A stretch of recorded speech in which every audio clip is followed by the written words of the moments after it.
The world our protagonist used to know, yeah, that didn't stick around for long. Crazy storms rolled in and portals popped up in the sky, flooding the place with demons like a bad nightmare. Monsters were everywhere, ripping everything apart. People had to fight just to survive. In the middle of all the madness, he stood his ground and faced those monsters head-on. Every single day he kept battling, getting no breaks.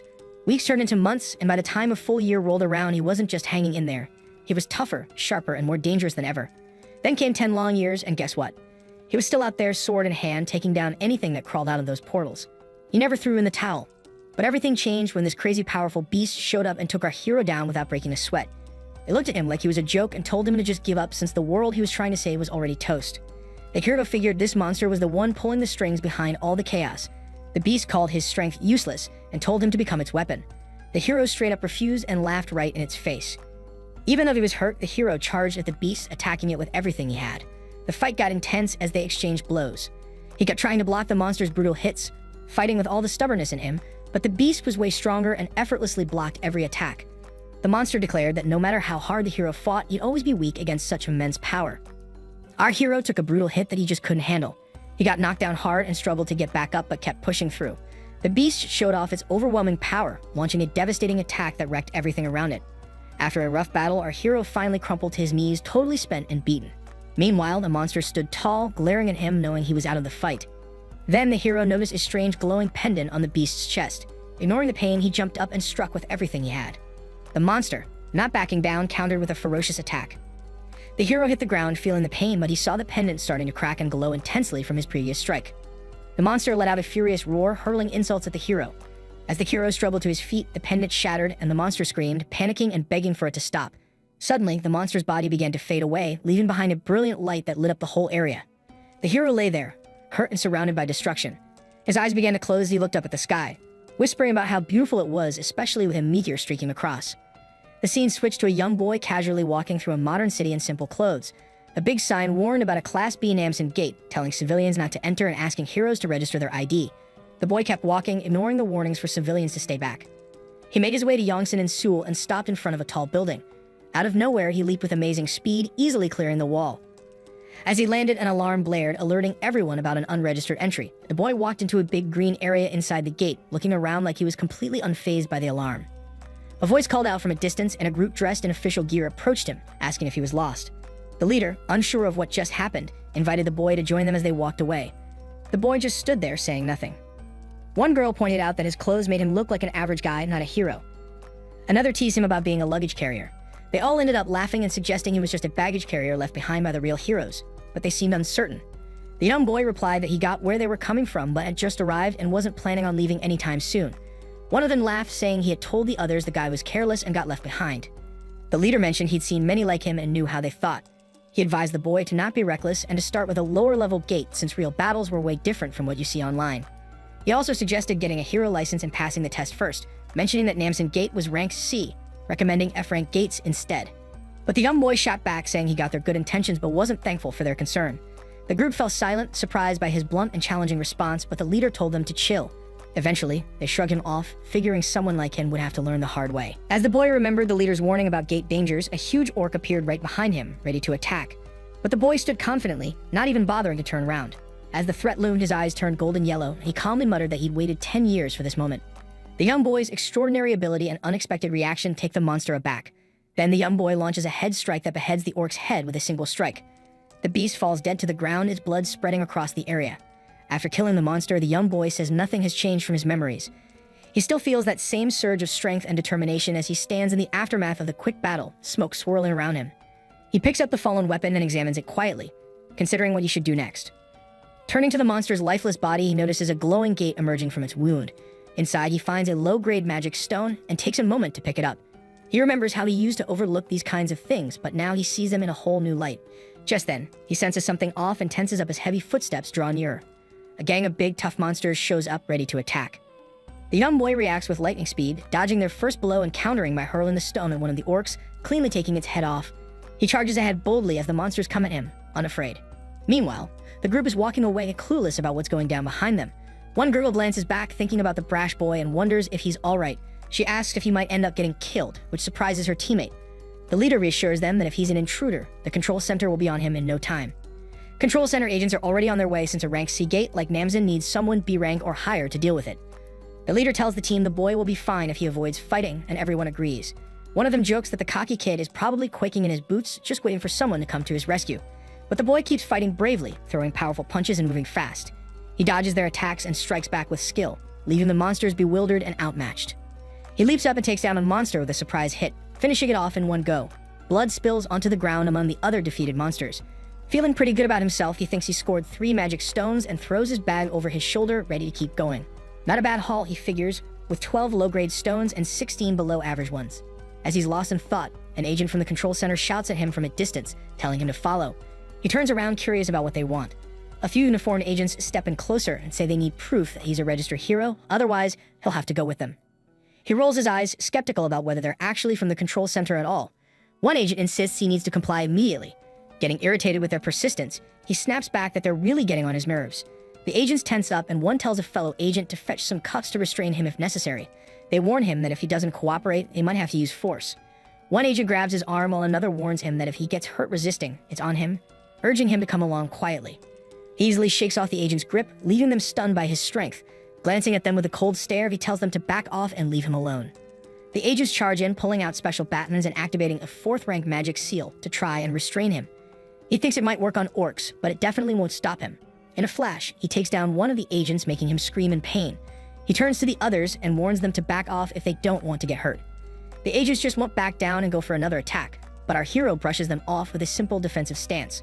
They try to kick his head, but their legs end up getting smashed against his solid body. He counters their strike and retaliates with some serious punches. He takes one agent down with a powerful hit, then turns to the last one, ready to finish it. The agent freezes, totally caught off guard by how strong he is as our hero glares, showing that he can handle them all. In a flash, our hero disappears, leaving the agent stunned. He pops back up behind him and lands a heavy blow that takes the agent down, who ends up groaning in pain on the ground. Our guy asks why the control center goes after unregistered heroes. The agent says the registered ones usually don't have issues unless they break the rules inside the gates. He starts getting nervous and confused when our hero brings up rift zones. Rift zones are basically doorways to other worlds filled with weird monsters. The resources from hunting these monsters turn into a new energy source.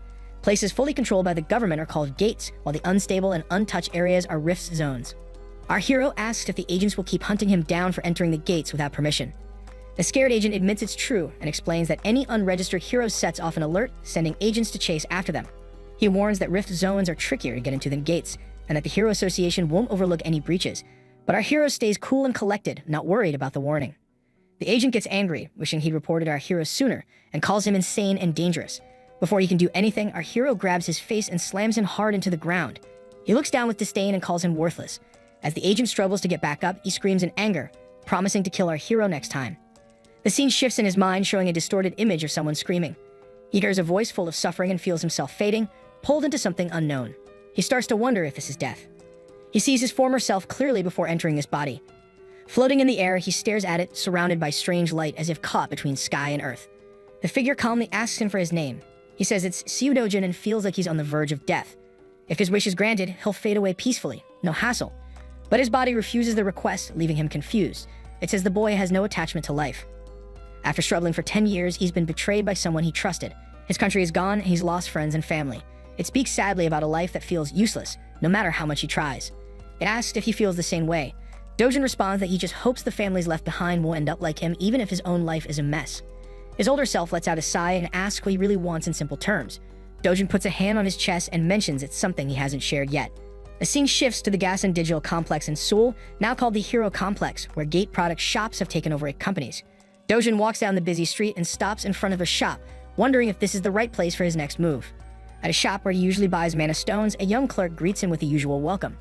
Dojin says he wants to sell what he's gathered and empties his bag on the table. The stones are still stained with blood, making the clerk uneasy. He quietly grumbles that people should clean them first. Still, he says there are a lot, so it will take a while to sort them. He offers coffee while Dojin waits, and Dojin just responds that anything will do. Dojin sits quietly, sipping his coffee while the clerk sorts the stones. After he's done, he lists 12 low-grade, 16 mid-grade, and 5 slightly high-grade stones. He explains that the store takes a 40% cut, so Dojin will get around 5.5 million won. Dojin cuts him off, frustrated about the high commission. He points out that he did all the hunting, so why should the store take so much? The clerk smirks and mentions that most places take 45%, so this deal isn't too bad. He tells Dojun he can leave if he's not happy with it and that he won't find a better deal anywhere else. Dojun responds coldly, deciding not to sell and picking up his stones to leave. As he turns, the clerk grabs his arm and demands 350,000 won for sorting, coffee, blood cleaning, and the towel. Dojun says he doesn't have any money and dares the clerk to try taking it by force. The clerk grins wickedly and says C-rank heroes have his back, calling Dojun a nuisance. A group of tough-looking guys walk in, led by a big one who asks what's going on. Dojun locks eyes with him and the tension in the air thickens. The clerk starts sweating as things take a turn for the worse. Dojun swiftly takes down the big guy with a single powerful punch, and he drops to the floor, totally out of it. Dojun sizes up the rest of the crew, who go down just as easily, then heads over to the nervous clerk. He casually mentions that the new commission is just 1% and gives him a chilling smile, suggesting he should manage things better next time. As he walks out, he casually says he'll be back. Next, we jump to Dojun's place, where he slams a big stack of cash on the table. His grandma and sister look shocked. She asks where he got it, clearly stunned by his actions. Dojun claims he lent it to a friend who had a successful project. His grandma narrows her eyes, feeling like his story sounds fishy. She questions if he really has a friend like that. Dojun explains it's someone from his past, back when he was growing up. She's still a bit uneasy, but seems to accept it while holding the money. His sister Yang, all excited, asks if they're rich now. Dojun smiles and says they are. His grandma and sister start celebrating, dancing around the house. Dojun watches them enjoy themselves, but can't shake off this uneasy feeling. He remembers wishing for his family to be completely safe. The entity he spoke to vanished before giving him a response. Then he recalls waking up as Siu Dojun after having been someone else in a devastated world. He thinks about how the safest home in Korea costs around 110 billion won. Even though he isn't tied to any crazy promise, he's determined to make it happen. He tells himself that amount won't mean anything once he gets his strength back. Siu Dojun remembers that everything in this world, from gates to monsters, feels way weaker than what he dealt with back in his ruined world. He recalls the horrifying monsters from his past and realizes his current strength isn't even 10% of what he used to have. Suddenly, there's a loud knock and someone calls out for Dojun, breaking his chain of thought. He calmly tells his grandma to keep his sister inside while he checks it out. At the door, he finds two big guys glaring at him.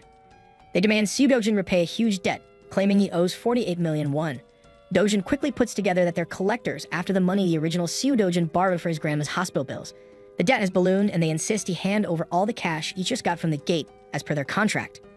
As they try to strong-arm him into paying, Siu Dojun clocks one of them with a punch that packs a punch. The other guy is left stunned by how fast and strong he is. Dojun steps closer and points out that he's already paid over 9 million won and should actually be asking for his money back. The guy steps back, fear on his face. He mutters in disbelief, asking if he's really the same Siu Dojun he used to know. Dojun doesn't respond to that question. Instead, he tells the guy in a menacing tone to let his boss know he'll be stopping by soon. In a busy mall, a big display of plush toys catches Young's eye. She's excited, wondering if she can get a new doll. Dojun grins and reminds her he already bought her some new clothes and she can pick whatever she wants. As he watches her, he realizes that some memories from the original Siu Dojun are softening his once numb feelings. Seeing Yang, he acknowledges that the original Dojun had a big heart for her. Yang stands in front of the toys, trying to decide. Siu Dojun quietly promises to protect the original Dojun's love for his sister. When she picks up a small toy and shows it to him, Dojun opts for a big, beautiful plush instead, reminding her to get anything she likes. Yang beams at him, visibly grateful. After their shopping spree, they sit down in a restaurant, the table piled high with food. While they're eating, Siu Dojun hears a girl behind him, clearly surprised to see him. He turns around to find a well-dressed girl flanked by bodyguards. She mocks his look and questions who Yang is, then sneers, asking if Yang is as much trouble as her mom. Her words hang heavy in the air, and Yang quietly wonders who this girl is that's bothering them. Siu Dojun is fuming but keeps quiet while the bully girl smirks and asks Yang for her name. As Yang responds, the fat girl starts mocking her family, making fun of her basic clothes and comparing her to her mother, calling both of them pitiful. She looks at Siu Dojun, trying to get a rise out of him, but he stays silent, seething with anger. Frustrated by his lack of a reaction, she turns back to Yang and calls her an annoying brat. Then she keeps pushing Siu Dojun's buttons, sarcastically asking Yang if she knows what war means. Dojun shoots her a cold glare and tells her she's ugly as an orc.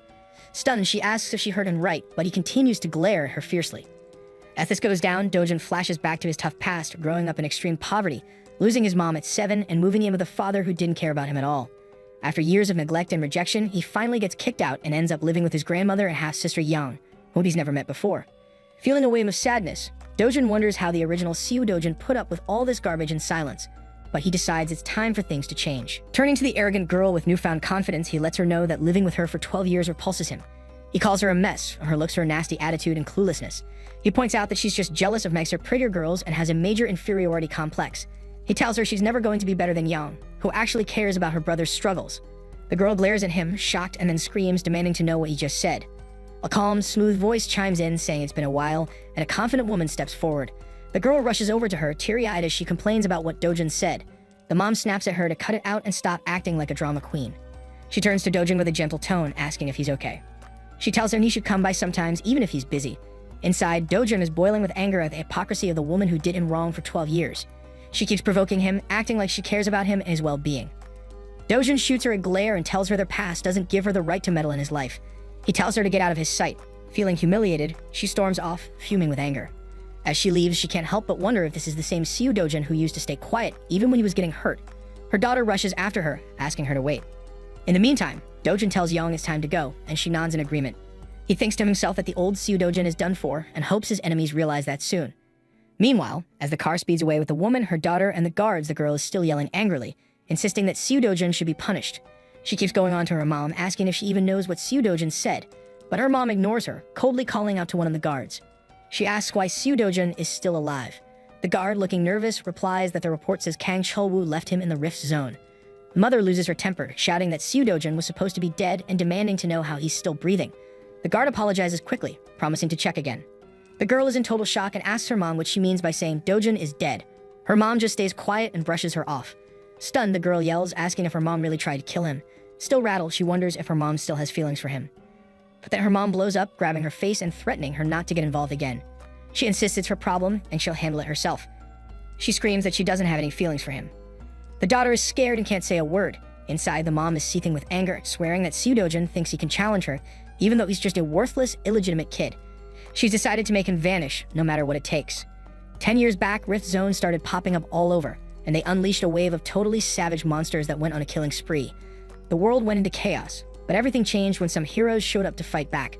They also started collecting these magic stones from the monsters, which became the new energy source. Countries jumped on board, turning rifts into gateways, and now everything in industry is all about these gates and heroes.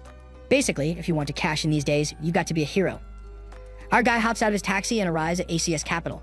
As he walks in, he runs into a dude puffing on a cigarette with a couple of goons, who wants to know who the hell he is. He puts out his cigarette out and challenges our guy, asking if he really thinks he can show up here after messing up his crew. Our guy sits there, cool as a cucumber, and says the more he thinks about it, the more he realizes he's got nothing to lose. The goon in front of him looks confused, not really getting what he means. Our guy feels he deserves some kind of payback, mentally, physically, and for all the stuff that goon has wrecked. This lung shark thinks the quiet kid has changed too. Judging by how he wiped the floor with his man, he figures our guy must have found some courage. He throws a comment about how it seems like our guy's got something to back him up now, asking if he wants to hear what happened to those cocky jerks who bragged about their own awakenings. The goon slams his fist down on the table, and a couple of his minions quickly join him to surround our guy, who's just chilling like it's no big deal. The goon starts talking trash, bragging about his crew of D ranks, saying they wouldn't even let our guy get a word in. But our guy, totally unfazed, tells him to sit down and shoots him a sharp look, making it clear he's not finished. One of the minions get all worked up about our guy disrespecting their boss, but our guy just calmly takes off the minion's glasses, leaving him stunned. Then, in a flash, he punches the guy right in the face, sending him flying with one hit. Now our guy turns to the rest of them, asking if they're just in a long sharking game because he knows they're also into forging IDs. While taking them down, our guy tells the minions he's looking to start making some cash, which means he needs a hero ID. One of the minions decides to take a swing at him, but gets knocked out instantly. Soon enough, all the minions are out cold. Then our guy turns to their boss and demands a flawless ID, making it clear he wants no trouble later. He gives him a deadline by tomorrow. The goon starts sweating, along with his two buddies, as they witness everything that just went down. The goon boss is curious about our guy's strength, wondering if he's even at B rank. When he doesn't answer, our guy presses him, and the goon quickly promises to get it done. With a firm grip on the goon's shoulder, our guy brings up something else. He casually asks if Hong Hee-ju ordered him to take our guy out. The goon's face goes pale with fear. Seeing him still quiet, our guy digs into his collarbone, making him scream in pain. That's when the goon spills the beans about Hong Hee-ju, revealing she's the one who wants our guy buried in debt and out of the picture for good. After hearing that, our guy asks the goon if that's why he trapped him at the gate. The freaky goon claims he doesn't know anything about it and swears on it, saying if our boy died, he wouldn't get his cash either. So why would he send him there? He puts his hands together and begs, insisting he's telling the truth. Our guy scratches his chin, thinking it over. Then he remembers Kang Cholwoo and realizes he's the one who dragged him into the gate. He tells the goon to get him all the info he has on Kang Cholwoo by tomorrow. The owner quickly agrees, and as our guy gets up to leave, all the minions bow down in fear of him. As he heads outside, Dojin's consciousness is trying to convey that he wants Grandma and Union to be safe at home. The sword god thinks he's got it and will set things right. The next day, our guy manages to get his hands on his hero's ID. He just strolls straight up to the gate. The system tells him that the hero's registration card checks out, but the level is below what's recommended. The system warns him to be careful and think twice before stepping inside. He's pretty annoyed because that company jerk should have bumped him up to A rank. Now he's got this warning hanging over him that his level is too low, so he's heading towards the Bansium Gate, which is a B-grade tunnel that really needs an A rank to tackle. Heroes are supposed to go in pairs or more, but because of how the tunnel's set up, it only lets solo players in. It's a B-rank gate with a D-grade scale, making it tough to go in alone. If luck's not on his side, he might end up facing hundreds of monsters all by himself in a dark, cramped tunnel. Pretty quickly, our guy runs into this massive snake monster. He's pretty impressed and gets himself ready for some action. All the snakes charge at him using their long tongues like weapons. But in the blink of an eye, he grabs the red stone by taking out one of the snakes like it's nothing. Those super venomous snakes, known as black fang snakes, start writhing in pain. Just a little scratch from these guys can paralyze you. After he lands back on the ground, he jumps right into fighting the other snakes, taking them down one by one with just his bare hands. When he finishes off the last one, he lets out a sigh of relief, glancing at his hand and thinking about how his earnings of 300,000 won are definitely paying off. But just when he thinks he's done, more venomous snakes come at him. Without hesitating, he goes all in again. He grabs them with his bare hands and squeezes until they burst, their venom splattering everywhere. With all the snakes taken care of, he gets ready to collect the magic stones. But there's a problem. He doesn't find any stones at all. He realizes it's probably like the last world, where the chance of finding magic stones from black fang snakes is under 3%. So he decides to hunt a few hundred more snakes. As he steps onto the next stage, he notices a couple of skeletons just chilling there. But then he looks ahead and sees what might be the boss. A giant, venomous snake that's massive and glaring right at him.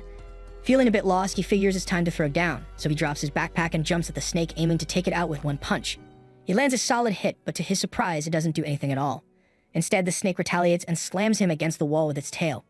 That was a serious hit from the boss snake, and our guy knows he's got his work cut out for him. The snake goes for another bite, but he dodges just in time. Quick on his feet, he leaps at the snake again and throws another punch, but it's just as useless as the last one. He realizes this snake is on a whole different level than the ones he faced before. Its skin is way tougher, and his punches aren't cutting it. He thinks that if he's got this strength, taking down a snake like this should be easy. Just then, he spots a cool old sword stuck in the ground. He checks it out and grabs it, figuring he doesn't have much choice. Even if the sword is a bit worn, it's all about how you use it. As the snake lunges at him, mouth wide open, ready to take a bite, he jumps at it, thinking he'll put the sword to use for a bit. He shouts at the snake, telling it to consider it an honor to be taken down by him. With his hands gripping the sword tight, both the snake and our guy come charging at each other. They clash with a massive thud, and somehow, our guy walks away without a scratch.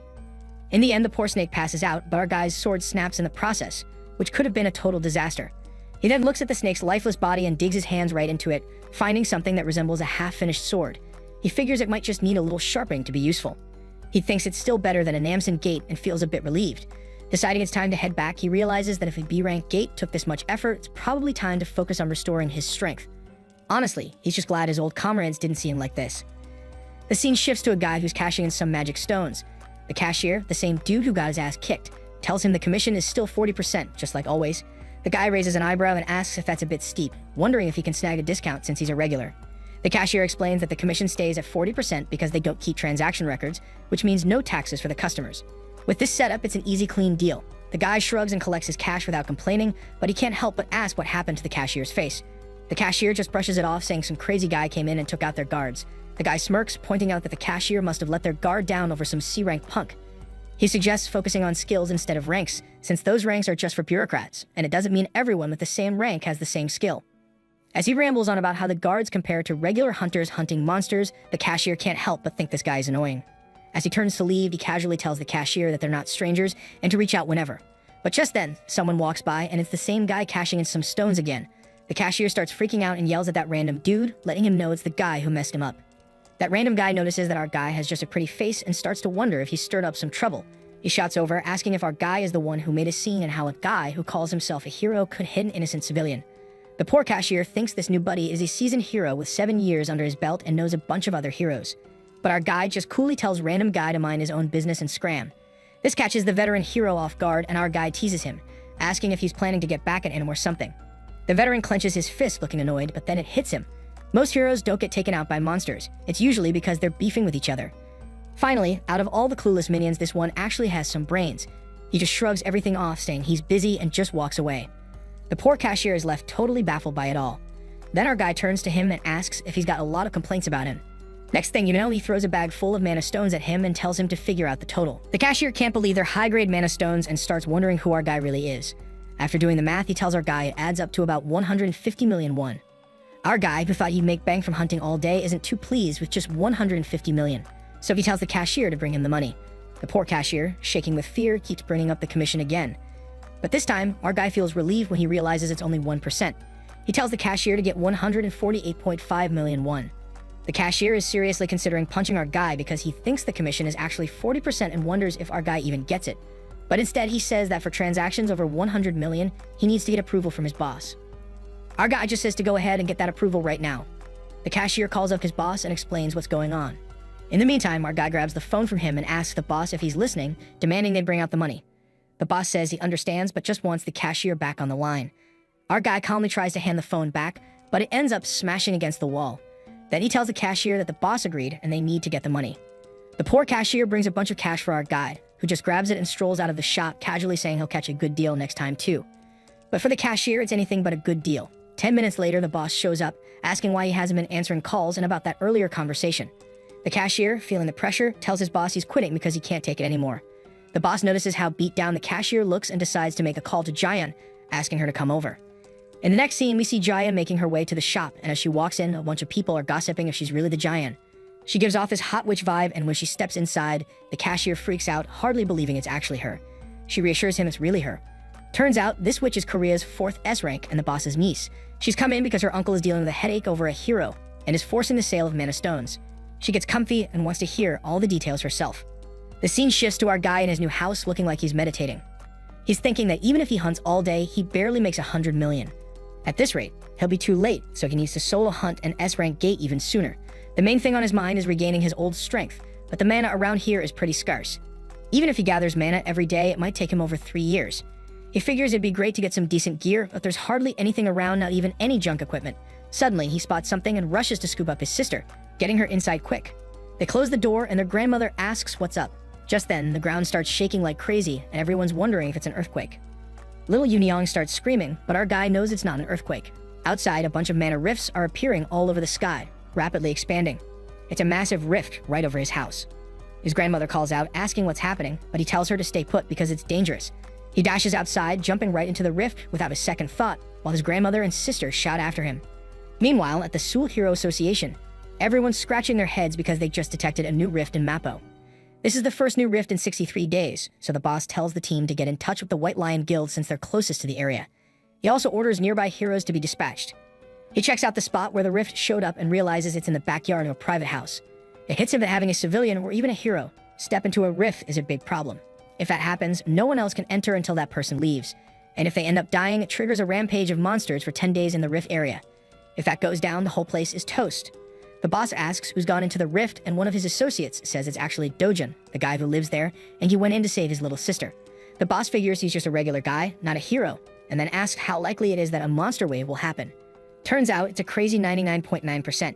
Hearing this, the whole crew, boss included, just pulls their hair out in frustration. Meanwhile, the scene shifts to Hong Hee-ju, who's shocked to learn that our guy is awakened and she's trying to wrap her head around it.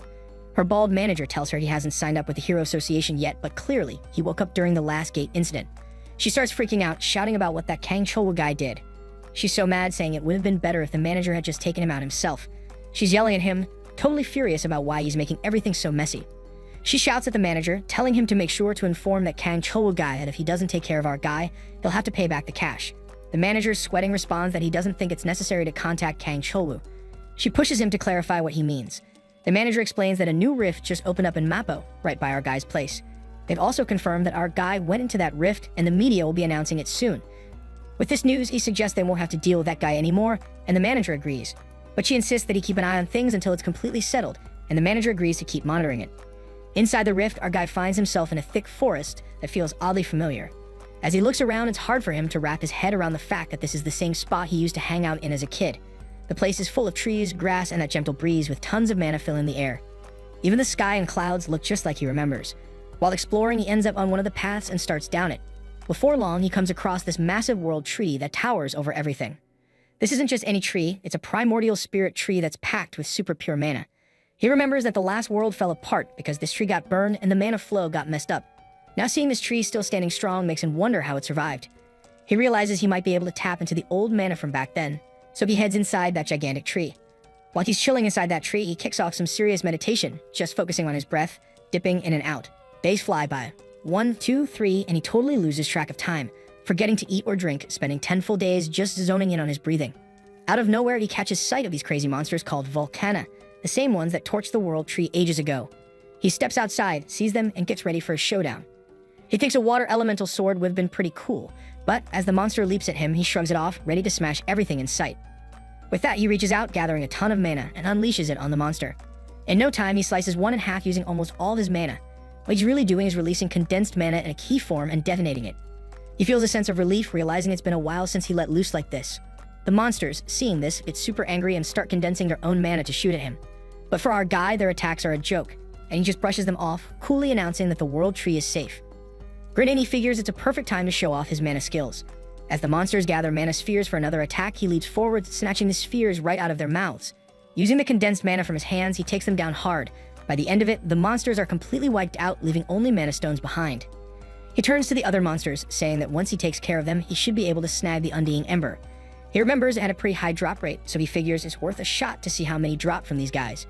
Just as the monsters start lunging at him from all sides, they're no match for him as he starts taking them out one by one. Once he finishes them off, he spots the Undying Ember among a bunch of mana stones that dropped. He reaches out and grabs the Ember, totally stoked to have gotten it again. After clenching his fist, he opens it up, and the Ember starts to glow. He really wanted to pull more mana from the world tree, but with his current body, that's just not an option. Right now, he can only absorb this Ember and turn his mana into a fire attribute. He's using the Ember on his body, which looks like it's covered in flames, and honestly, it looks pretty cool. He remembers a time when he didn't even have to absorb embers, and now it takes him a full 10 minutes just to soak up one. He swings his arm around, checking to see if he feels any different. There are more embers and some mana stones scattered on the ground, so he figures he might as well keep absorbing as many as he can. Meanwhile, in the real world, hundreds of people gather to see the rift that has suddenly appeared. Nearby, one of the agents from the Seoul Hero Association, Bang Seung-gu, is angry that they're going through the stress because of Dojin, who's clearly crazy. Another agent standing nearby, Kim Hyunwoo, reminds him the guy went in to try to save his sister. However, Seung-gu believes it's a lie. He believes our boy heard rumors that awakening in the rift zones was easy, so he went in for that purpose. He wishes this random guy would just get himself killed alone instead of dragging everyone else into trouble by his stupid actions.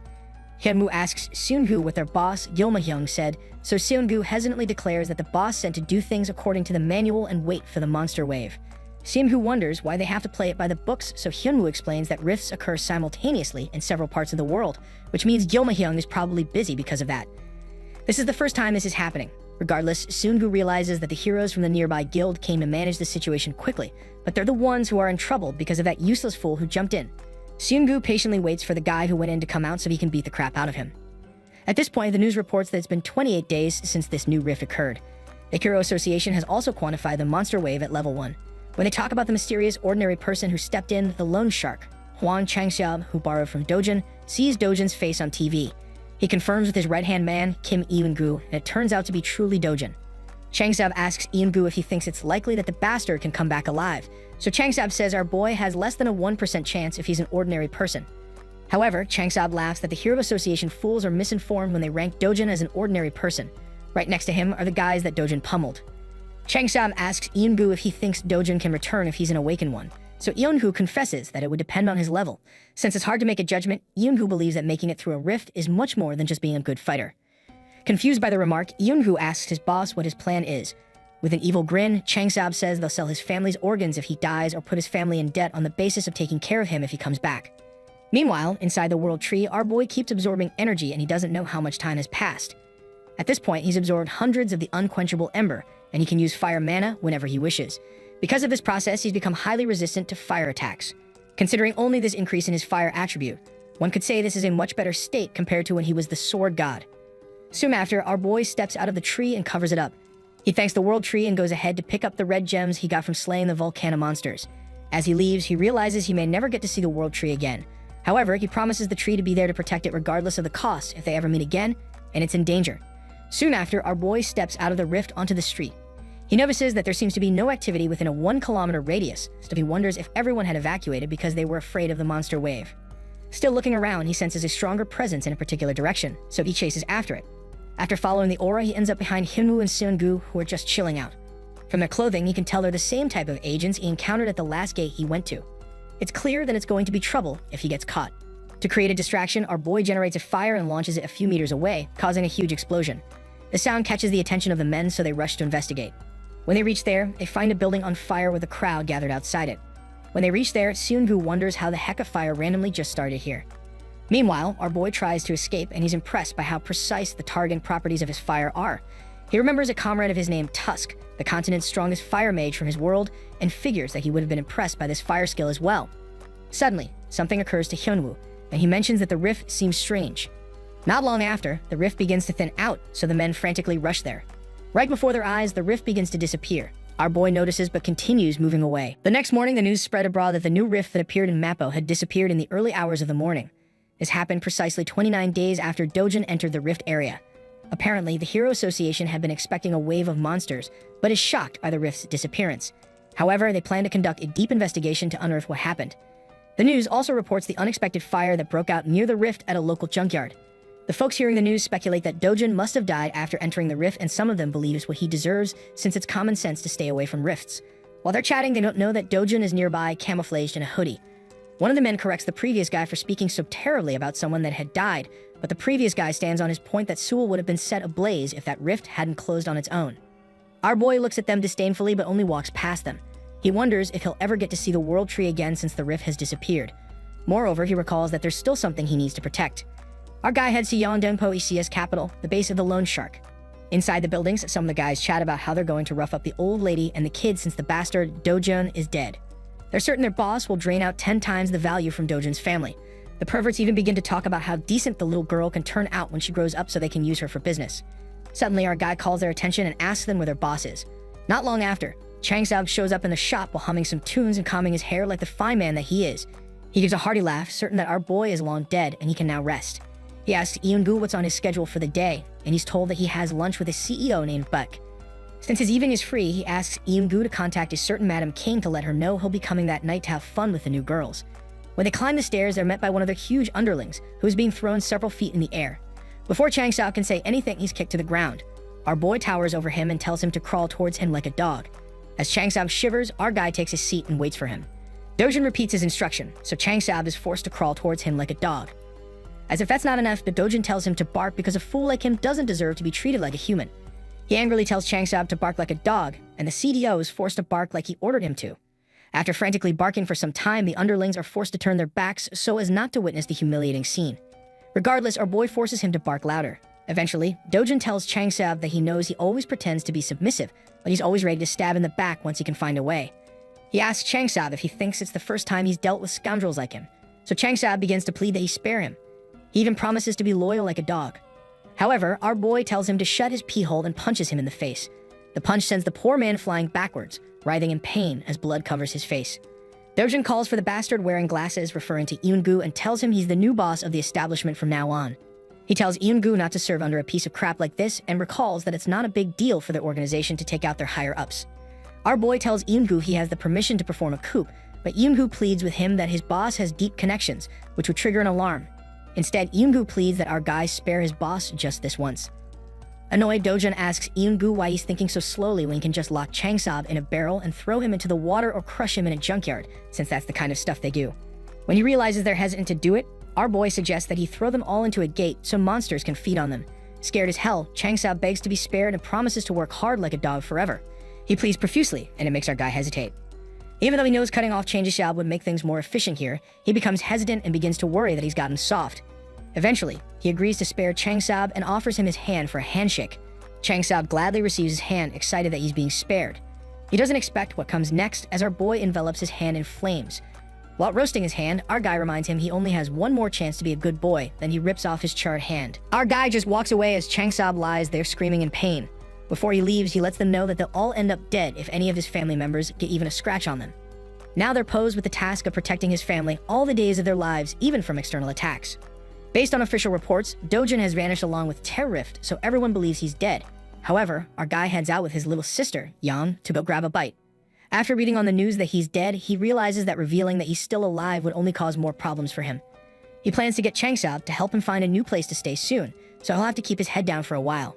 Once he's done checking his phone, he smiles at his sister, who's busy munching on a burger, and she smiles back. Excited, she tells him that it's great that they're going to be moving to a new place soon. Dojin tells her she can go to kindergarten like her friends and then move to a proper school the next year. When Yang looks dejected, Dojin looks worried and asks her if she's not excited about kindergarten. Yang confesses that she's not excited because the kids there taunt her because she doesn't have parents. That surprises Dojin, so he tells her it's fine because she doesn't need to go. He tells her she doesn't need to be in close proximity with such bastards, so he suggests she can just enroll in school next year. It excites Yeon that she doesn't have to go to kindergarten. Our guy wonders if he should just enroll her in a very high-ranking private school so no one can dare look down on her. A while before now, Dojun confronted Eun-gu, Chang Sub's right-hand man, about keeping a grandmother and a kid in a motel. In the flashback, he asks if he's out of his mind, so Eun-gu explains that their company manages this motel so it's safe. Eventually, Dojun goes in to see his family, and Yeon excitedly rushes to hug him. His grandma grabs his hand, glad that he made it out of the rift alive. There are tears flowing out of Yeon's eyes because she was worried, and surprises our boy. Eventually, he tells them he's back for good. In the present, Yeon asks him if he's also a hero, so he asks her why she asked and asks if she likes him to be a hero. However, Yeon explains that she wishes he weren't one, so he asks her why. Yeon explains that heroes fight terrible monsters and they sometimes get killed. With a grim expression, she expresses her hope that her big brother and grandma will live for a very long time. Her words catch Dojun off guard, but he doesn't say anything. Our guy remembers the harsh world from the past where he came from and recalls he was the only human survivor amidst many monsters. He spent a long time fighting monsters and he lost many things on the way. However, without him expecting it, something precious seems to have appeared by his side now, and that's his new family. Our guy hopes that he can live quietly in this time and protect this happiness. Meanwhile, at the Korea Hero Association, the founder of the association and director of the World Hero Federation, Net Wang, asks his workers if they were truly unable to find anything. The lady speaking to apologizes that they've been unable to find any information about what happened. Wang finds that annoying because this means that the rift, which just randomly disappeared, can appear again while they're not expecting it. The lady agrees that this is an unexpected situation and they may have been able to deal with it if a wave had occurred as they had expected. However, Wang tells her to be careful with what she's saying since this is a good outcome, considering the safety of the people. His remark makes her apologize for speaking too quickly. Now, Wang is one of the most revered heroes in the entire world. It's even speculated that he would be able to rack up the most votes in history if he decided to run for president, and he could easily overthrow large companies within the country if he wished to. However, he seems to have no interest in the presidency or even companies. The only thing that concerns him is keeping the people safe and being fully prepared for the appearances of rifts. Eventually, Wang asks the lady to do another in-depth investigation, even if it takes time. The lady receives the orders and explains that the residents of the area have agreed to sell their homes. Wang likes that Sobi tells her to offer something more than the market price to help the people. He hopes to bring some comfort to those who lost their families after the rift appeared. While going through the records, Wang notices that the rift that occurred also occurred in other countries at the same time. To him, something seems out of order. The lady with him explains that the US and China already have things under control, but Wang explains that the issue is with the United Kingdom. They've been able to dispatch reliable heroes to other rifts except the one in the UK. Suddenly, Wang receives a shocking alert about the news of a wave occurrence in the rift that appeared in the UK. Meanwhile, our boy heads out to the exchange shop again. Once the attendant spots him, his eyes widen and he begins to sweat. He immediately informs his manager that this is the guy that has been causing trouble. The manager covers his newspaper and stands up to face Dojun. He asked our boy if he's truly the one who's been forcing people to buy low-grade crystals while he was gone. However, our guy is glad to see the manager. He informs him that he has a lot of magic crystals to sell at this time, and he was hoping to encounter someone on a higher level to help him process the transaction. Our boy throws the crystals on the ground, and the manager has a feeling that this guy has brought in more low-quality crystals, just like he always does. So he tells Dojun he's not willing to take his order and asks him to leave. Confused, Dojun asks him why he's not willing to trade, so the manager informs him that he's taking a major loss at a 1% fee, so he asks him to leave. With a smirk on his face, our boy tells him he's going to regret this. When the manager realizes our boy isn't getting his message, he reminds him that there's a reason that even gate centers charge a 5% fee. He soon begins to explain how this system works, but he decides not to, so he tells Dojun to get out and never come back. Unfazed, our boy simply opens the bag and pours the crystals on the ground. The quality of the crystals that pour out shocks the attendant and the manager.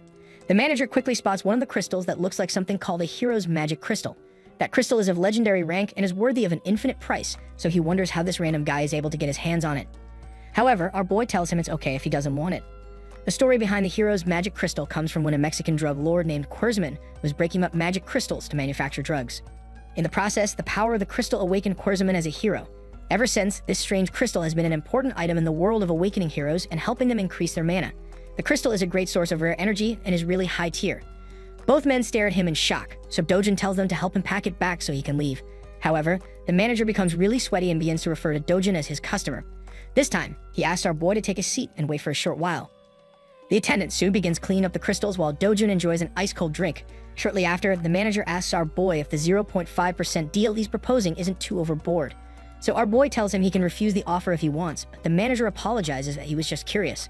The manager asks him why he suddenly decided to lower the rates to 0.5%, so our boy tells him it's because he's angry. The manager quickly apologizes for his initial display of anger. Regardless, our guy tells him he's not here for apologies and asks him if he's taking the deal or not. While the manager bows before our boy to plead with him, the attendant considers our guy a bastard and a rude fool. Eventually, the manager is forced to bring down the rates. However, he tells Dojun that the only way he's going to accept this deal is if he's going to bring in a hero crystal every time he comes here. Our boy starts to head out, so the manager panics and offers a 9% transaction rate since they're already running a loss with their initial fee. Our boy's solution to him is to find a way to stop losing money in that case. Frantic, the manager decreases it to 8% and mentions that his boss would have his head if he found out. Our boy also gives him a smart solution to avoid doing things that can get him executed. To save the deal, the manager eventually offers 7% and states that this is the lowest he can go. When our guy tells him he didn't even ask him to lower it, the manager has no choice but to go to 6% and clarifies that at that rate they won't be making any profit. However, our boy doesn't believe him that a merchant will organize a deal when there's no profit.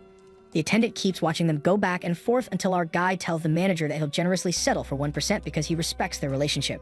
In his mind, the manager accuses Dojun of robbing them, but in reality, he holds down his words. Dojun eventually adds that he's got about 7 more bags of these crystals, and the men's eyes widen. Upon hearing that, the manager immediately tells the attendant to go get the contract ready. Not long after, our guy receives a transfer of 67 billion won. After receiving it, our guy realizes his dream of buying a 110 billion won home is now possible. The only problem is that he won't be able to consistently get high-grade magic crystals at average gates.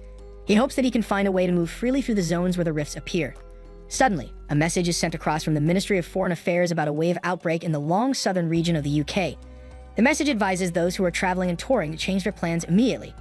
Dojun goes through the news once more and he remarks that folks that have no ability seem to love acting tough. In the past, regardless of the country or which association was involved, our boy knows he would have gone to seal to close the rift. However, he can't do that anymore. He goes back to meet his family, and they start grilling some meat. Yum's mouth begins to water as they sit around the table, where someone from the establishment grills the meat. On the other hand, Grandma doesn't look too excited, and she asks Dojun if 250,000 won isn't too much to spend on food. Dojun assures her that he made a huge profit this time so they can eat as much as they want. Yeon grabs one of the meats and sticks it in her mouth, and it causes her eyes to light up. She exclaims with a moan because of how delicious the meat tastes, but Grandma just looks at the whole thing in confusion. After going through the menu, Dojun asks for 4 servings of different meats for each of them. Grandma asks him if that's not too much because they may be unable to finish it, but our guy insists that they just eat as much as they can for today. When Grandma hesitates, Young picks up one of the meats with a fork and tells Grandma to have a bite of the tasty goodness. Grandma is forced to receive the meat and she thinks about how Young is such a sweet girl. When she tastes the meat, Grandma also moans in pleasure because of how good it tastes. Not long after, Hyun Jaein, the S-rank hero, steps into the restaurant. She approaches Dojun and asks him if they can talk for a while, but he asks her if she can't see he's having a meal with his family. Our boy asks her to come back when they're done eating, but Jaein just stands there surprised. She wonders if this guy doesn't know who she is, but eventually concedes, wondering what kind of person would just send her away like that. Jaein heads to the waiting area and everyone around keeps staring at her. They recognize her as the S-rank hero and world star, and they even murmur that she's even on the list of the top 10 most beautiful heroes in the world. They wonder who she's waiting for and who the heck can make Jaein wait. Meanwhile, Jaein sits there in anger and thinks about Dojun. She heard that they entered a gate for the first time 2 months ago and came out alive. It said that it was around that time that he awakened. He was also said to have died in the rift that appeared in Mappo, but here he is having a meal. Somehow, just the way the guy looked at her and how he spoke got her on edge. However, it seems impossible to her that a guy that just awakened can reach S-rank in less than 2 months. She remembers an oil tycoon named Kafmor who bought magic stones like no man's business. It took up to 5 years after his awakening before he could get to S-rank. She's certain that there's no way the guy is S-rank, which means he must have a different kind of ability. Soon after, our boy and his family head out and Yang thanks him for the meal. When they step out, they run into Jaein, who has been waiting for them. Also standing close by is a strange man that shocks Dojun's family. The strange man is surprised to see Dojun, and he had initially thought he was hallucinating. Excited, he asks our boy how he was able to crawl out of the gate. This guy is Kang Cheolwoo, the guy who dropped the original Dojun in the gate that got him killed. Cheolwoo approaches our boy and towers over him, stating that he knew he's a cockroach. Meanwhile, Jaein is shocked that Cheolwoo would show up at such a time. However, our boy doesn't say a word to Cheolwoo and asks Jaein if she still has something to say to him. Juliet is taken off guard and Cheolwoo is surprised to see her here. Our boy tells her he'll hear her out, but he asks her to take care of his family while he deals with something. When she asks him what he wants her to do, he asks her to help get a taxi and get them home. He turns to Cheolwoo with a deadly look in his eyes and explains that he has some debt to collect. Hyun Jaein quietly helps Seo Do-jun's grandmother and his little sister get into the taxi, showing care and patience as she listens to what Seo Do-jun asked her to do. She gently tells them there is nothing to worry about and kindly waves at the little girl with a soft smile before the taxi drives away. As the car disappears down the road, Hyun Jaein breathes out with a big sigh, feeling relieved that they are now safe. At the same time, Seo Dejun throws a very strong punch at Kang Cheol-woo, making him stumble back, hurt and surprised. Kang Cheol-woo gets so angry, his eyes turn red with rage and he starts to shake with fury, saying that Seo Dejun will pay a heavy price for that hit. A worker from the restaurant hurries over, trying to calm things down, asking them not to fight in the restaurant. But Kang Cheol-woo gets even more angry, shoves her away with force and yells at her to leave him alone. Now the whole restaurant falls into chaos and scared customers rush out quickly, afraid the fight will get worse. Kang Cheol-woo screams at Seo Dejun with rage, shouting that he will kill him and saying that Seo Dejun must really want to die. But Seo Dejun stands strong, full of confidence, and punches him again with great force, knocking Kang Cheol-woo off balance. Kang Cheol-woo stumbles back in pain, clearly shocked, trying hard to stay standing after the sudden attack. Seo Dejun walks toward him calmly, looking at him with serious eyes and calls out Kang Cheol-woo's name. Then he reminds Kang Cheol-woo about the past, about how he tried to kill him by locking him inside a gate to die. Seo Dejun looks angry now, saying that they still have a lot of things to talk about that cannot be ignored. Kang Cheol-woo answers with hate in his voice, mocking Seo Dejun, saying that a useless person like him is not worth speaking to, and even adds that his own father left him.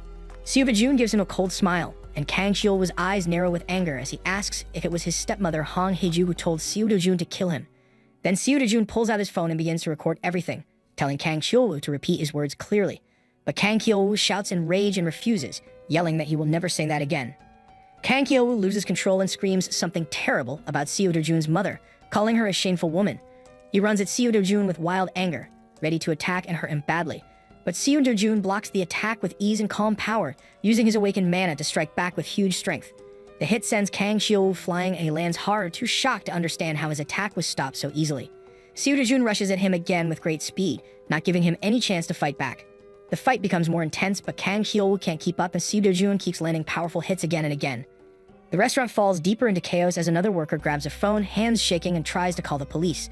But Hyun-joyeon gently stops her, stepping forward and saying she will take care of everything. The worker looks at her with thankful eyes, feeling safe now that someone strong is handling things. Seo Dejun attacks again and again, each punch full of anger and strength, completely controlling the fight. He finally hits Kang Cheol-woo hard one more time, sending him crashing to the floor. A voice from the side says with surprise that Kang Cheol-woo, a B-rank hero, lost so easily.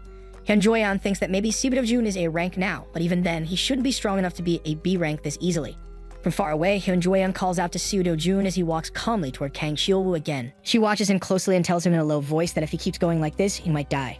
She walks closer and speaks again, this time more serious, asking how much he really knows about Kang Cheol-woo. Seo Dejun stays calm and answers with confidence, saying he knows enough, and then asks her if that bothers her. Hyun-joyeon replies right away, saying it does bother her, her voice full of concern. Then she tells him that Kang Cheol-woo's cousin is Kang Yongpyo, an S-rank hero, and that is why this is a big problem. Seo Dejun says he already knows that and asks again if that is really a problem for her. Hyun-joyeon is shocked by how calm he is and thinks to herself that it's scary how he can act like this when he knows something so dangerous. She feels his behavior is way too risky and wonders how he can act like it means nothing. Still lying on the ground, Kang Cheol-woo speaks, telling Seo Dejun that the only reason he's still alive is because Kang Yongpyo has always protected him.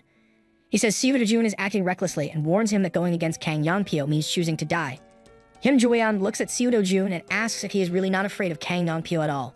Seo Dejun answers with cold calmness, saying what really matters now is that she is starting to get on his nerves. They stand close now, looking into each other's eyes, both filled with sharp and strong feelings. Nearby, the frightened waitress, who saw everything, thinks with fear that Hyun-joyeon had promised to take care of it herself. The tension grows heavy between Seo Dejun and Hyun-joyeon as they stand still facing one another, both locked in the moment and neither backing down, and it feels like this confrontation might go on for a long time if no one speaks first. But then Hyun-joyeon finally sighs and says sorry to Seo Dejun. She says she didn't want to come like this and didn't want to meet him in this way, but she had to because her uncle asked her to take care of the problem, and without wasting time she goes right into it and says she knows he's been selling mana stones at the shop and that instead of selling to others, he should sell them to her now.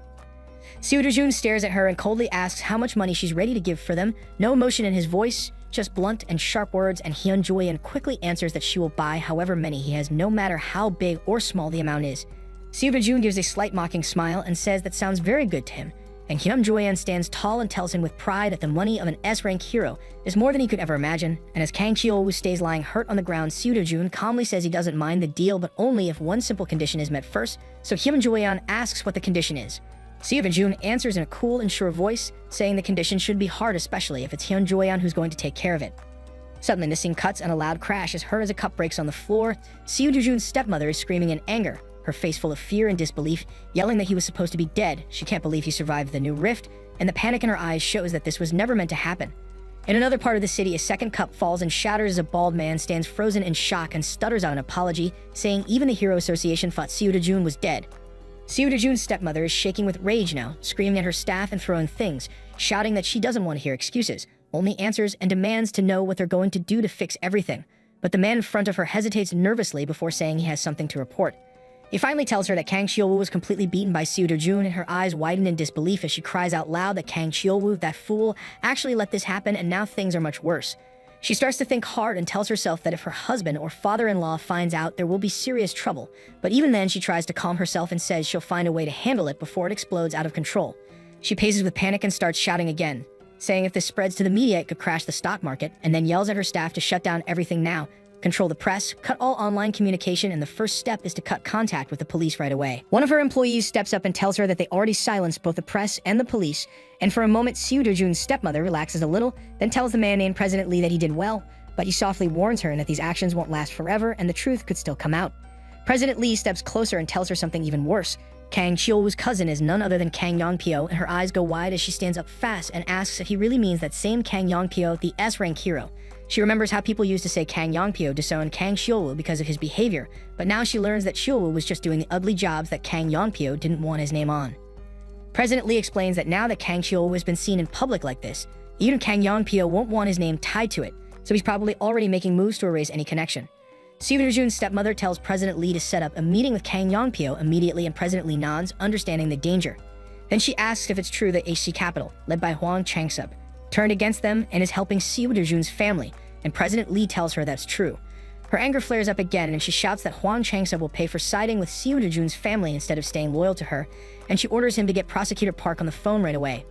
In another part of the story, it's shown that 37 rift zones are now active in South Korea, but only 5 are about to become real gates, while the rest can only be entered by registered heroes. Hyun Joyeon shows her hero ID, and the staff confirms her identity, wishing her luck as she gets ready. She enters the rift zone with her team, trees all around them in a quiet forest-like area. But then Seo-jun appears nearby, his face hidden under a hood, and he watches them silently, while thinking that even though there's only one entrance to this rift, they've placed a lot of security around it. Another hero shows up now, Young In-ju, an A-rank from the Korean Hero Association and also the leader of Bobby Guild. He speaks to Hyun Joyeon and says she was the one who wanted to hunt here first. She answers calmly, saying she didn't really have a choice and couldn't just sit back doing nothing, and suddenly she stops walking as she sees someone standing ahead.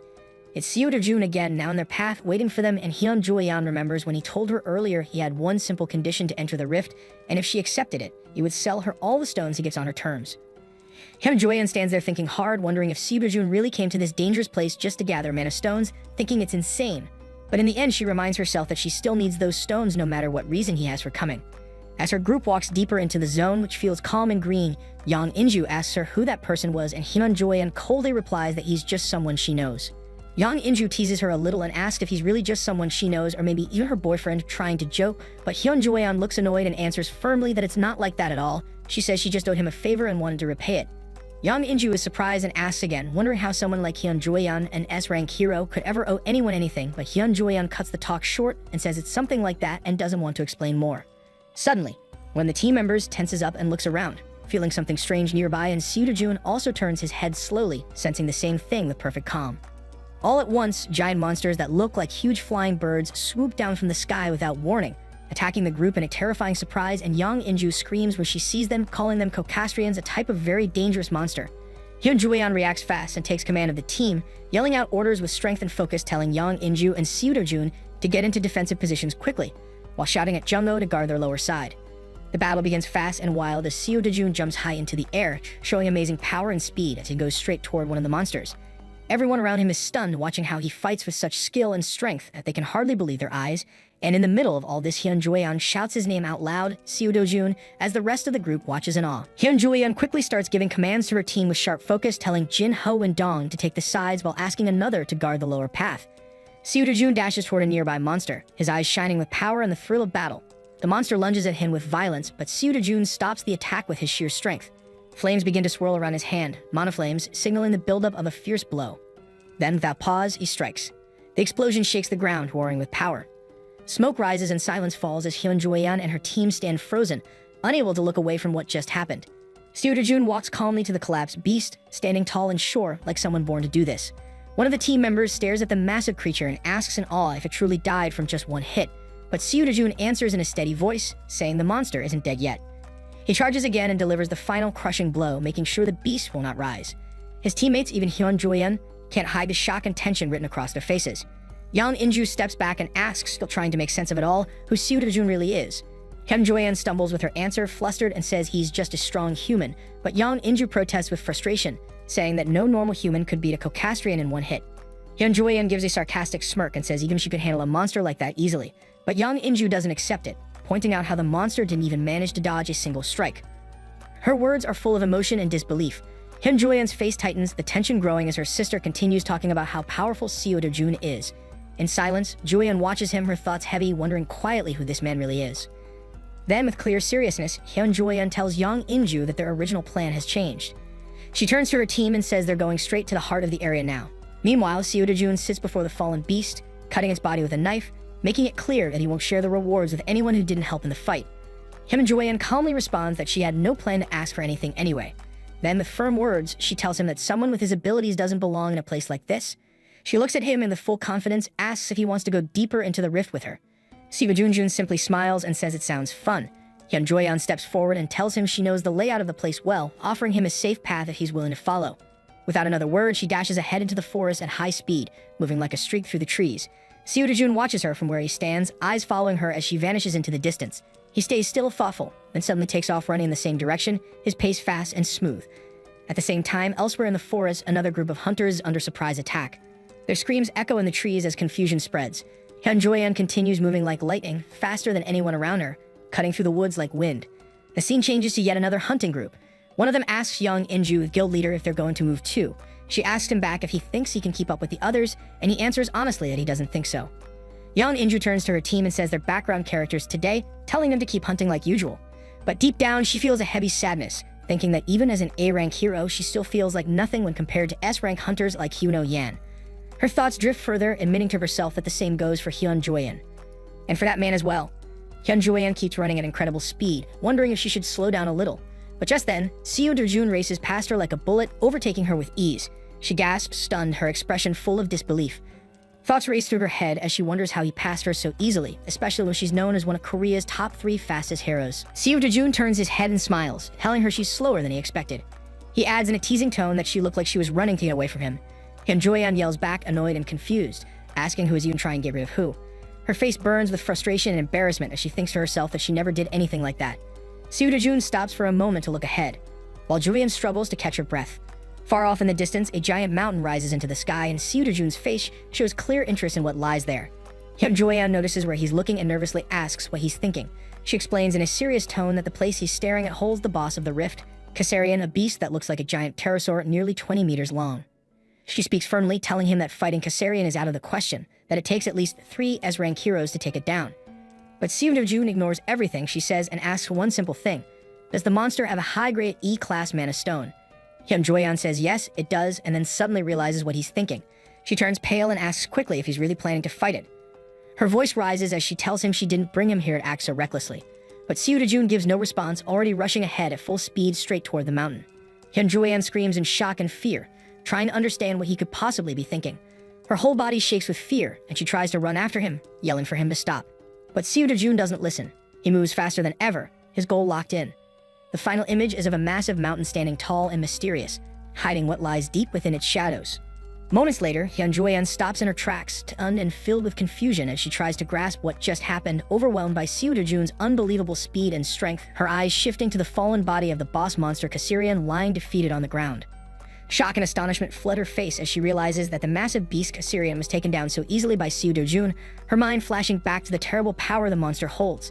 She reminds herself that Kassarian is known as an incredibly powerful monster, one that only an S-rank hero named Park Hyul managed to defeat in the past. Park Hyul is famous across the land for slaying Kassarian, but Yudi could not defeat the beast in his first battle, struggling greatly despite being supported by 30 A-rank heroes. The memory darkens as she recalls that all of those A-rank heroes died in that battle, with only Park Hyul barely surviving. Later, Park Hyul launched a fierce revenge battle, this time accompanied by another S-rank hero and 200 A-rank heroes. A brutal and intense fight unfolded where Park Hyul finally succeeded in killing Kassarian once and for all, yet despite the victory, most of the heroes who joined the battle lost their lives. The Great Guild Resolute Logic, founded by Park Hyul, never fully recovered its strength even 3 years after that battle. Back in the present, clear signs of anger and frustration appear on Hyun Jueyan's face as Seo Do-jun sarcastically remarks that she knows perfectly well she did not contribute anything to killing the monster. Deep in shock, Hyun Jueyan thinks to herself that she would not have believed what she just witnessed if she had not seen it with her own eyes, repeating over and over in disbelief that the famous monster Caesarion was taken down with a single blow by Seo Do-jun. At that moment, Seo Do-jun lifts the massive mana stone obtained from Caesarion's body and gazes at it calmly without a word. With cold confidence, he tells Hyun Jueyan that he no longer needs a guide and that from now on he will proceed alone, turning and walking away as if leaving everything behind. But Hyun Jueyan stops him, surprised, asking if he does not plan to take other valuable parts from Caesarion's body, mentioning the beak, claws, and other parts with high academic value alongside the mana stone. Seo Do-jun turns back, his calm, confident smile appearing as he replies that those things are not worth his time or money. He explains that it is better for him to spend his time collecting more mana stones from different monsters, adding that she can keep those parts as payment for guiding him earlier. Hyun Jueyan silently watches Seo Do-jun walk away without a care, filled with astonishment, while he continues walking calmly, saying he does not need anything from that creature, his confidence unshaken as he heads toward a distant mountainous area. A group of other heroes appears, sitting in silence, visibly stunned as they begin to talk among themselves in disbelief. One of them mentions that Seo Do-jun borrowed a large bag and returned with it completely filled with mana stones, amazed that if their guild tried to do the same, it would take 20 hours of group hunting, maybe even 3 full days considering the bag's contents. Hyun Jueyan sits on a rock, lost in deep thought and confusion about Seo Do-jun's true identity, wondering in amazement how he managed to collect such a massive number of stones so quickly. Yang In-ju is struck with fear, remembering Hyun Jueyan's words, shocked that Seo Do-jun defeated the monster Caesarion alone without any gear or armor. She thinks with deep alarm that this level of power is enough to make him the strongest in South Korea, possibly even in the entire world. Seo Do-jun is then shown calmly walking with great confidence, carrying another bag full of stones while the group watches him in awe as he fills yet another bag. They comment that if they told anyone what happened today, no one would believe them and they would be called crazy. One of them clearly insists they must never speak of this event to anyone since no one would believe it anyway.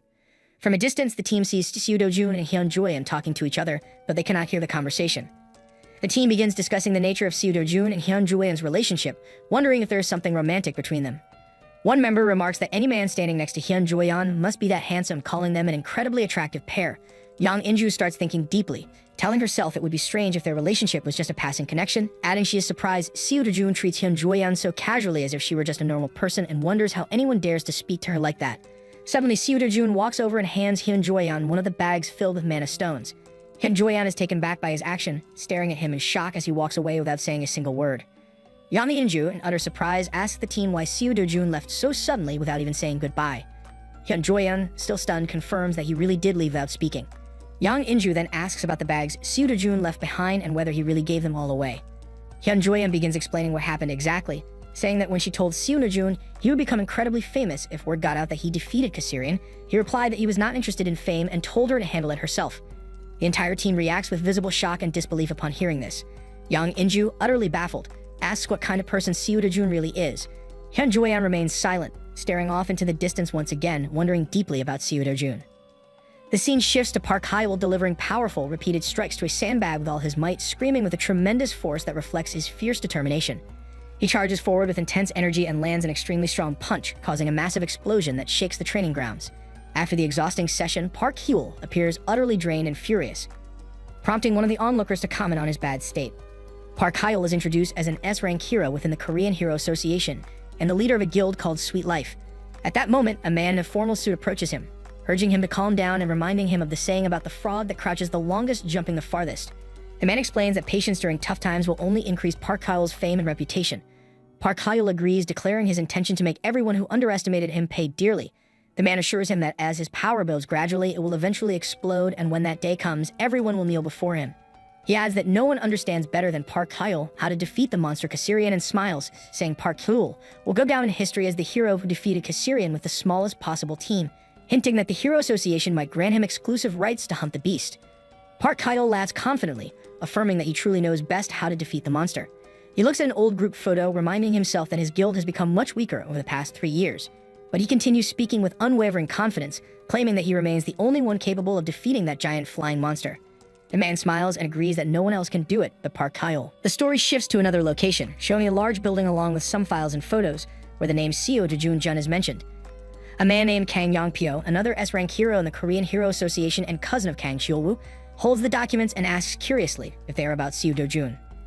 The confirmation follows, and one of the men explains that Kang Cheol-woo tried to get rid of Seo Do-jun by sending him into a rift a few months ago, but Seo Do-jun did not die. Instead, he awakened inside the rift. Hong Hee-ju is mentioned as the CDO of the T group and second daughter of the Do group, who was the client requesting Seo Do-jun's elimination. Kang Yeon-pyo asks in surprise why a wealthy woman like her would care about a nobody like Seo Do-jun. It is explained that Seo Do-jun is an illegitimate child of the T group, taken in at the age of 7 but cast out after Seo Do-jun's stepmother gave birth to her own child 6 years ago. Kang Yeon-pyo smirks sarcastically, saying blood relations do not matter in the world of the wealthy. He asks how much money Kang Cheol-woo received for the job and is told it was 3 billion. Kang Yeon-pyo remarks that the amount is too little. The man adds that Kang Cheol-woo ended up in terrible shape, covered in burn scars, completely blind in both eyes, and on the verge of death. Kang Yeon-pyo is shown preparing to play golf, commenting on how brutal the person who beat Kang Cheol-woo must have been. He angrily states that if he had carried out the attack himself, he would have cut off the attacker's limbs and crushed their skull. The other man mentions a rumor that Hyun Joyeon helped Seo Do-jun during that incident. Kang Yeon-pyo becomes furious and angrily questions why Hyun Joyeon would help someone like Seo Do-jun, demanding to know the nature of their relationship. The assistant seems hesitant, cautiously stating he is not sure what their connection is, but says that thanks to Hyun Joyeon's testimony to the police, the case was quietly closed. Kang Yeon-pyo becomes even more furious, yelling at the assistant to find out the nature of the relationship immediately. He insists that they must know every detail, stating that if it is not a romantic relationship, there must be some kind of deal or arrangement. The assistant becomes flustered and says he will look into it right away before rushing out of the room. The rage on Kang Yeon-pyo's face is unmistakable as he grips his golf club tightly and hurls it to the ground, expressing his frustration. Kang Yeon-pyo thinks to himself that Seo Do-jun's stepmother will soon come looking for him since she will want to hire him for the job Kang Cheol-woo failed to complete. A sly, confident smile appears on his face as he tells himself that she is a rich woman with plenty of money, so he will benefit greatly from this situation. Meanwhile, Seo Do-jun walks alone at night under the moonlight toward his new home, thinking that hunting in rift zones is far more effective than hunting in gates. He realizes that from now on he will need Hyun Joyeon's help to enter and exit the rift zones. Hyun Joyeon then talks to Seo Do-jun about the mana stone obtained from the monster Cassarians, saying that selling the stone would cause the media to chase after them day and night, trying to find out who killed the monster, so for now she prefers to keep it hidden. She also tells him that if he wants fame, she will not stop him and asks what he intends to do. Seo Do-jun smiles calmly and tosses her a bag full of mana stones he collected from the rift. He then decides internally that he must find another way to access the rift zone without relying on Hyun Joyeon. Seo Do-jun decides to return to the new home prepared for him by Hang Chang-seop to rest for the time being. Upon entering, he immediately notices something strange that makes him uneasy. He closely examines the shoes at the entrance and confirms that there are strangers inside his home. Suddenly, his little sister screams with joy and shouts "Yupa" when she sees him. Seo Do-jun turns toward the room to find a group of men in black suits standing suspiciously behind his sister and their grandmother. The expression of the man sitting at the center clearly shows he holds a high position.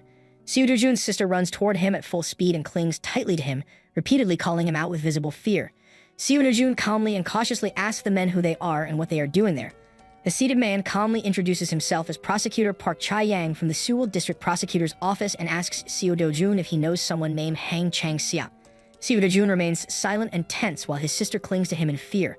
The prosecutor informs Seo Do-jun that he is under emergency arrest on suspicion of involvement in illegal high-interest lending operations run by Hang Chang-seop through HC Capital. Thanks for watching, everyone. Don't forget to like, subscribe, and I'll see you in the next one.